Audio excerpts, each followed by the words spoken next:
لیکن ایسا معاملہ پیش آیا ہے، اس ظالم کو کیا خبر ہے کہ بدر کے مقام پر تلوار کسے کاٹے گی، اس ظالم کو کیا خبر ہے کہ گڑھے میں ڈالا جائے گا، اس ظالم کو کیا خبر ہے کہ سب سے بڑا مکہ کا دشمن سرکار کا یہی ہوگا۔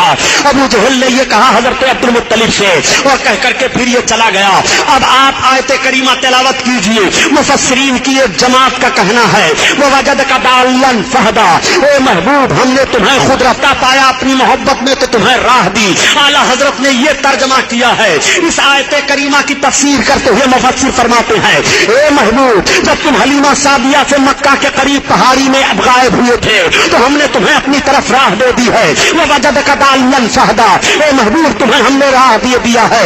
آقا کریم صلی اللہ تعالیٰ علیہ وسلم چلے آ رہے ہیں، اب دادا جان کی گود میں پہنچ گئے، تب تک حلیمہ سعدیہ بھی روتی چلاتی ہوئی پہنچی۔ حلیمہ سعدیہ کو علم ہو گیا کہ میرے آقا اپنے دادا کے پاس پہنچ چکے ہیں۔ اس وقت میرے سرکار کی عمر شریف 5 برس کی بتائی جا رہی ہے۔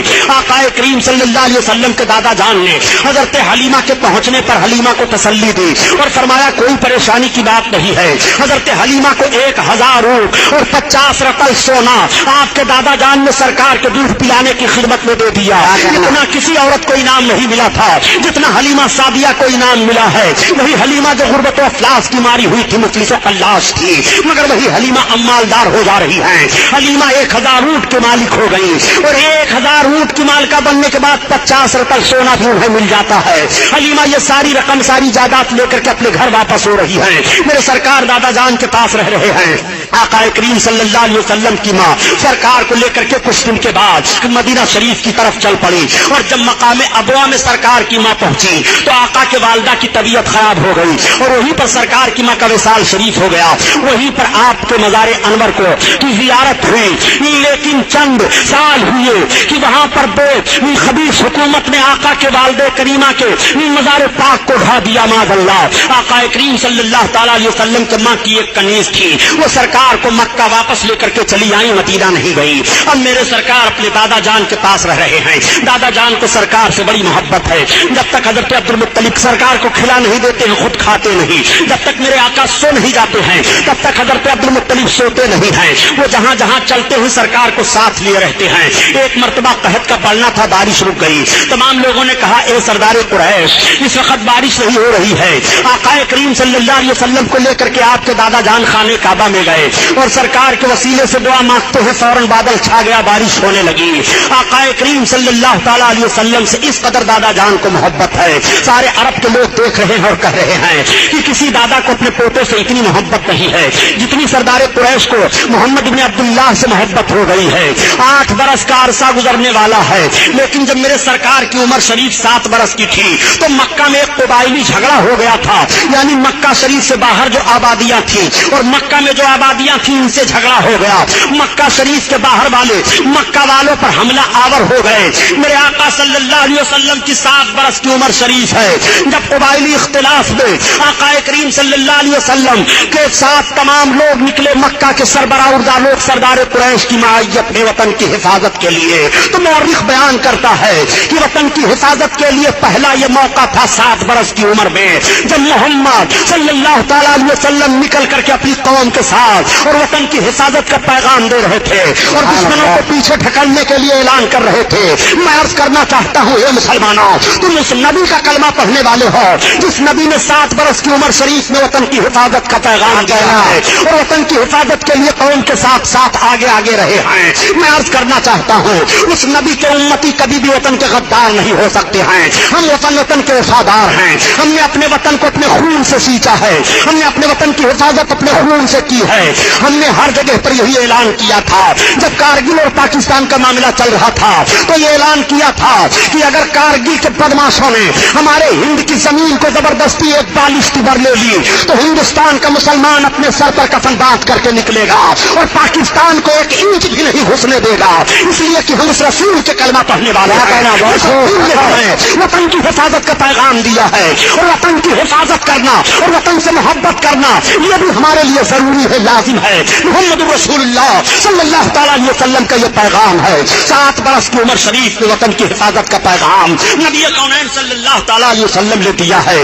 ہم اس رسول کے کلمہ پڑھنے والے ہیں۔ میرے سرکار کی عمر شریف 8 برس کی ہو جاتی ہے اور جب سرکار کی عمر شریف 8 برس برس کی ہوئی تو آپ کے دادا جان کے انتقال کا وقت ہو گیا. آپ کے دادا جان نے اپنے تمام بچوں کو بلایا. ابو لہب آ جا, حضرت عباس آ گئے, حضرت امیر حمزہ آ گئے, حضرت علی کے باپ ابو طالب آ گئے, یہ سب کے سب پہنچ گئے. حضرت عبد المطلب نے کہا دیکھو تم لوگوں کو معلوم ہے کہ میں کتنی محبت کرتا ہوں محمد سے. لوگوں نے کہا ہاں. کہا اب دیکھو میرے جانکنی کا وقت ہے, میں دنیا سے جانے والا ہوں, میں چند لمحے کے لیے اور دنیا میں ہوں. کون ہے جو اس میرے پوتے کی خدمت کرے گا؟ اتنے میں ابو لہب بول پڑا کہ میں ان کی خدمت کروں گا. حضرت عبد المطلب نے فرمایا نہیں میں تجھے نہیں دوں گا. تب تک حضرت حمزہ بول پڑے. آپ نے فرمایا نہیں ابھی تم چھوٹے ہو. تب تک حضرت عباس عرض کرنے لگے. آپ فرماتے ہیں نہیں تم کثیر العیال ہو. تب تک حضرت علی کے باپ ابو طالب بول پڑے اور کہنے لگے ابا ان کی خدمت میں کروں گا.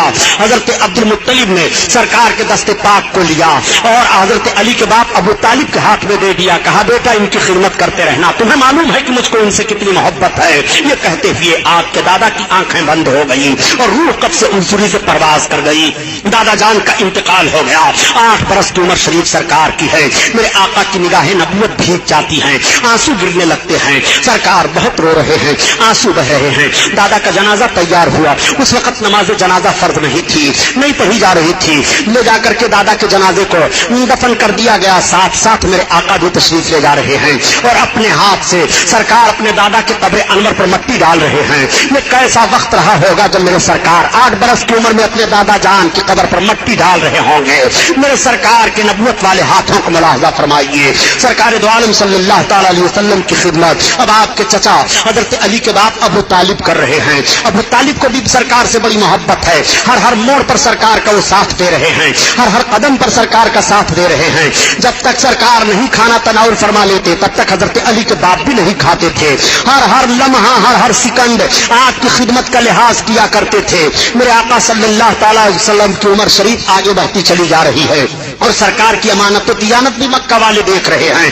دیکھنے کے بعد تعجب کرنے لگتے ہیں, کہنے لگتے ہیں کہ اتنا شریف اور اتنا اچھا بچہ ہم لوگوں نے آج تک نہیں دیکھا. ان کے چلنے کا انداز بھی نرالا ہے, بات چیت کرنے کا بھی عجیب طریقہ ہے. ان کی طرح سے کوئی بات نہیں کرتا ہے اور ان کی طرح سے کوئی بولتا نہیں ہے. پورے مکہ والے اپنے اپنے بچوں کو کہا کرتے تھے کہ تم ایسے اٹھا بیٹھا کرو اور اپنے باپ دادا کے ساتھ پیش آیا کرو جیسے محمد بن عبداللہ پیش آیا کرتے ہیں.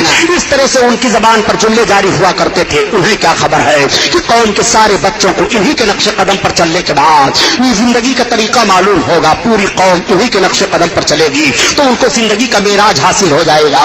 وہ اپنے مقصد و زندگی کو حاصل کر لیں گے. انہیں نہیں معلوم ہے آقا کونین صلی اللہ تعالی علیہ وسلم کی عمر شریف آگے بڑھتی چلی جا رہی ہے. بتایا جاتا ہے کہ میرے سرکار کی عمر پاک 12 برس کی ہو گئی تو ایک روز آپ نے چچا جان سے فرمایا اے چچا جان آپ کے اوپر اخراجات بہت ہیں, ذمہ داریاں بہت ہیں, اگر آپ اجازت دیں تو تجارت کرنے کے لیے میں بھی آپ کے ساتھ چلوں.